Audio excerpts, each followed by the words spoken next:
ছাত্রলীগকে নিষিদ্ধ হয়েছে বাংলাদেশ ছাত্রলীগ।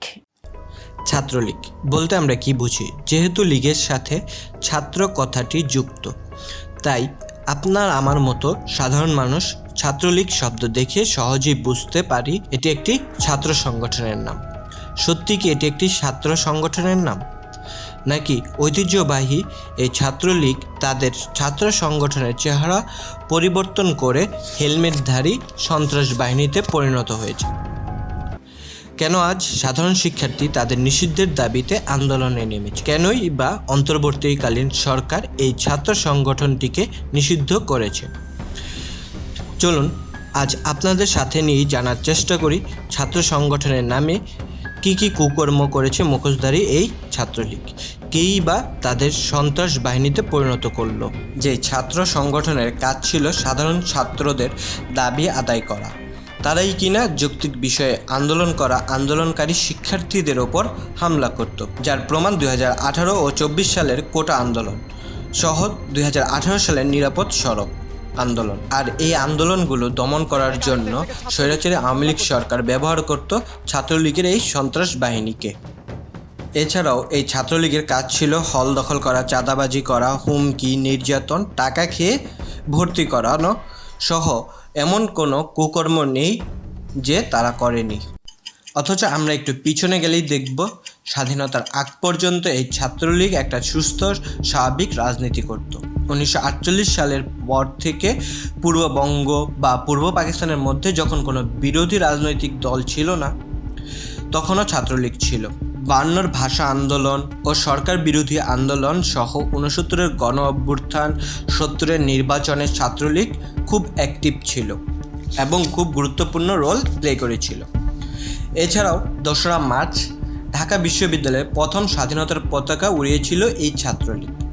এমনকি 1971 সালের মুক্তিযুদ্ধে তারা মুজিব বাহিনীর হয়ে মুক্তিযুদ্ধে অংশগ্রহণ করে। স্বাধীনতা সংগ্রামে এত অ্যাক্টিভলি কাজ করা একটি সংগঠন কিভাবে এত অধঃপতনে গেল? এটার উত্তর খুঁজতে গিয়ে একটি বিখ্যাত প্রবাদ মনে পড়ে গেল।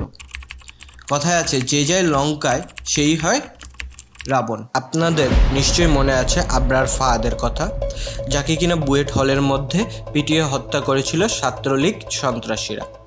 ফাহাদের অপরাধ কী ছিল? ফাহাদের অপরাধ ছিল ভারতের সাথে বিতর্কিত চুক্তি নিয়ে ন্যায়ের পক্ষে ফেসবুকে স্ট্যাটাস দেওয়া। আপনারা হয়তো ভোলেননি বিশ্বজিতের কথা, যে কিনা ঢাকায় দর্জির কাজ করত। 2012 সালের ডিসেম্বরে 18 দলের অবরোধের সময় টিভি ক্যামেরার সামনে তাকে কুপিয়ে হত্যা করে ছাত্রলীগ কর্মীরা। মারার সময় এই হিন্দু ছেলেটিকেও শিবিরে ট্যাগ দেয় এই ছাত্রলীগ সন্ত্রাসীরা। এমন আরও অনেক হত্যার ঘটনা আছে যা ঘটিয়েছিল ছাত্রলীগ সন্ত্রাসীরা, যা হয়তো একটি ভিডিওতে বলে শেষ করা যাবে না। এবার আপনাদের ছাত্রলীগের একটি বিখ্যাত অপকর্মের কথা জানাই। 1998 সালের আগস্ট মাসের শুরুতে জাবিতে একটি আনন্দ উৎসব ও পার্টির আয়োজন করে ছাত্রলীগ। মিষ্টি বিতরণ, কেক কাটা, ককটেল ফাটিয়ে আনন্দ উৎসবটি করে তারা। এই আনন্দ উৎসব এর উপলক্ষ কী ছিল তা কি আপনারা জানেন? এই আনন্দ উৎসবের উপলক্ষ ছিল তাদের নেতা জসিমউদ্দিন মানিকের সেঞ্চুরি উদযাপন। আর এই সেঞ্চুরিটি কি সেটা জানলে আপনারা অবাক হবেন। সেঞ্চুরিটি হলো ধর্ষণের সেঞ্চুরি। জানা যায় মানিক রীতিমতো ফুল দিয়ে বাসর সাজিয়ে ধর্ষণ করত মেয়েদের। আর এই ধর্ষকের রক্ষাকর্তা ছিলেন শেখ হাসিনা, যাকে তিনি সেফ এক্সিট দিয়ে ইতালি পাঠিয়ে দেন। এছাড়াও 2020 সালের 25শে সেপ্টেম্বর স্বামীর সাথে শাহপরান মাজারে বেড়াতে গিয়েছিলেন এক তরুণ। ফেরার সময় তারা গাড়ি থামিয়েছিলেন নগরের টিলাগড় এলাকায়। স্ত্রীকে গাড়িতে রেখে স্বামী পাশের দোকানে গিয়েছিলেন। ওই সময় প্রাইভেট কারটি ঘিরে ধরে কয়েকজন তরুণ। পরবর্তীতে প্রাইভেট কার সহ ওই দম্পতিকে তারা নিয়ে যায় বালুচর এলাকার এমসি কলেজের ছাত্রাবাসের ভেতরে। সেখানে গাড়ির ভেতরে স্বামীর সামনে সংঘবদ্ধভাবে তরুণীকে ধর্ষণ করে 6 তরুণ।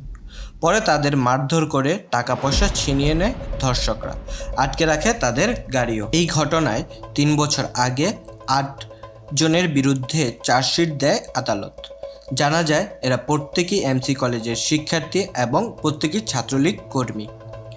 এবার আপনারাই বলুন, যারা ধর্ষণের মতো এমন ঘৃণ্যতম কাজ করতে পারে তারা আর কত কি করতে পারে, কতই বা নিকৃষ্ট হতে পারে। অন্তর্বর্তীকালীন সরকারের ছাত্রলীগকে নিষিদ্ধ করার পর হয়তো আবরার ফাহাদ, এহসান উল্লাহর মতো হাজারো ছাত্রের আত্মা শান্তি পেয়েছে।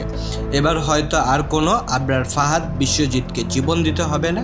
এহসান উল্লাহর মতো ছাত্ররা মুক্তভাবে ক্যাম্পাসে ঘুরে বেড়াতে পারবে। পরিশেষে আমরা আর চাই না কোনো ছাত্র সংগঠন এমন বেপরোয়া হয়ে উঠুক। আশা করব সরকার এবং বিশ্ববিদ্যালয়গুলোর ভিসিরা এই বিষয়ে খুব সতর্ক থাকবে।